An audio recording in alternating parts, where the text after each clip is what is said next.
For many students, an education is gained taking notes and listening to lectures in the veritable prison that is a classroom.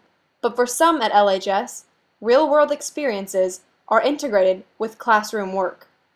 I think that going out and experiencing something that you learn in the classroom kind of reinforces what you learn, and it allows you to really apply it to what you see out in the world and versus just kind of theoretically learning it.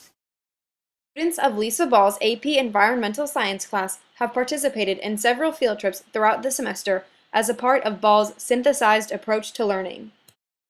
It's kind of hard to get big classes out into the real world, but the nice thing about my AP Environmental Science class is that we're a small group, so I think it's really valuable to take students out and experience as much of the real world as we can, because it's one thing to learn from a textbook or a video, but it's another thing to actually get to meet the person who's implementing that idea or experimenting with that idea in the chestnut farm.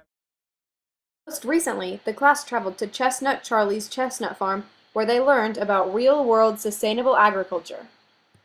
Started our unit on agriculture, so we'll be hitting sustainable agriculture versus conventional, and yeah. Debbie is my wife. I'm Charlie. Charlie Redwood Ray. We started this as Chestnut Charlie's because people can remember Debbie, has you got handouts? I'm working on it. From my point of view, I'll make it quick. My point of view is what has changed the face of the world for the worse more than anything else. So let's start out.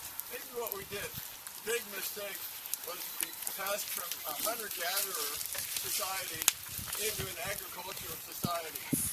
And our whole human physiology is based on hunter-gathering, and then we settle down in cities and we start ripping up the land and planting crops. So what has changed the face of the world more than anything else, more square miles, has been deforestation and agriculture. What has ripped up more natural ecology has been agriculture. What has created a dust flow out of the western plains was agriculture, bad agriculture policy. And what is a cure? Potentially a cure is perennial crops where you don't have to turn over the soil, where the decomposition and release of carbon dioxide from the soil is not increased, it's actually decreased.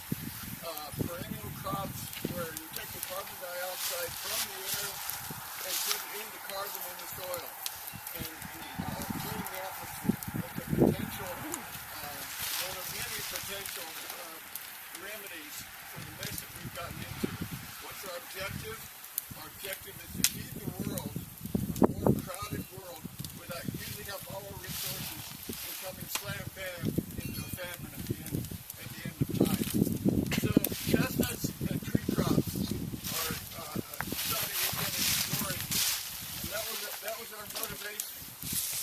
So we have seen tree crops grow in different parts of the world that date back not just centuries, but millennia. And chestnuts are one of them. Let me pass it. In addition to being a sustainable, low-input farm, Chestnut Charlie's is thought to be one of the largest independent chestnut farms in the region. They sell organic chestnuts to area grocers.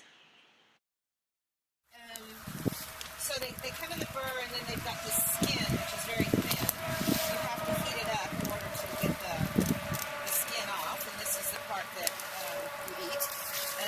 Chestnuts don't have any fat, unlike walnuts or pecans or macadamia nuts.